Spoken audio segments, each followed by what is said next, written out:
উপদেশটা বানাবে 7টা ভালো লোক পায় না। কষ্ট করে প্রথম দিন দিয়েছে না 5 জন নেবে, নিল কয়জন? 3 জন। সেই 3 জন যে নিল সেটা নিয়েও ঝগড়া লেগে গেছে। দেশের অবস্থা কিন্তু খুব সুবিধার না। আমি যে কথাগুলো বলছি আপনাদেরকে কোনো হালকাভাবে বলছি না।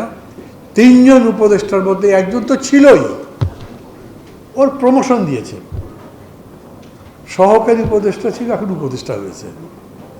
ও যেখানে ছিল সেখানেই আছে, তারপরে 2 জন নিয়েছেন, সেই 2 জনকে নিয়েই ঝগড়া হচ্ছে, সেই 2 জন নিয়েই মিছিল বেরোচ্ছে, সেই 2 জনকে নিয়েই মশাল মিছিল হচ্ছে। একটা গভর্নমেন্ট 3 মাস থাকবার পরে 2 জন উপদেষ্টা ঠিক মতো নিতে পারে না। আমি তাদের সমালোচনা করতে পারি না?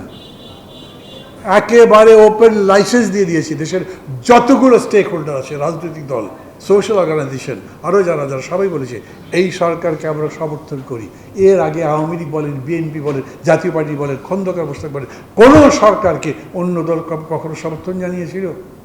আর একটা সরকারকে সব দল সমর্থন জানাবার পরেও 3 মাস রাজনীতি চালাবার পরে 2টা উপদেষ্টা নিয়েছে, সেটাও ঝগড়া। তারপরে আবার আমাদের সাথে কথা বলছে না।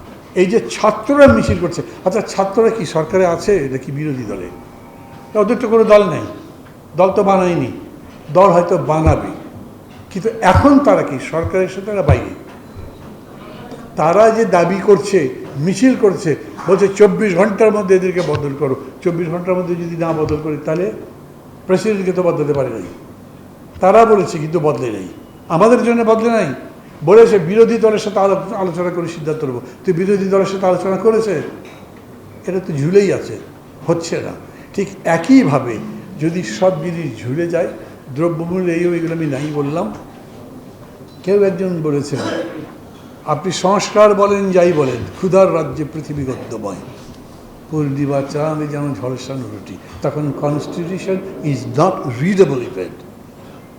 কেউ তখন সংবিধান পড়েও দেখবে না যদি বাকি জায়গাগুলোর সমাধান করা না যায়।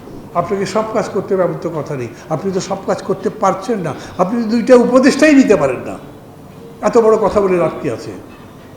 আপনি বিরাট বাপের মানুষ, নিশ্চয়ই অনেক বড় বাপের মানুষ, কিন্তু আপনি সাকিব আল হাসানকে ফুটবল খেলতে দিলে তো হবে না। যে যা পারে সবই পারবে, কেউ এরকম হয় না। যার যেটা কাজ তারা সেটা করবে, তাদেরকে সেই জায়গায় সম্মান করবার মতো আমাদের মানসিকতা থাকতে হবে।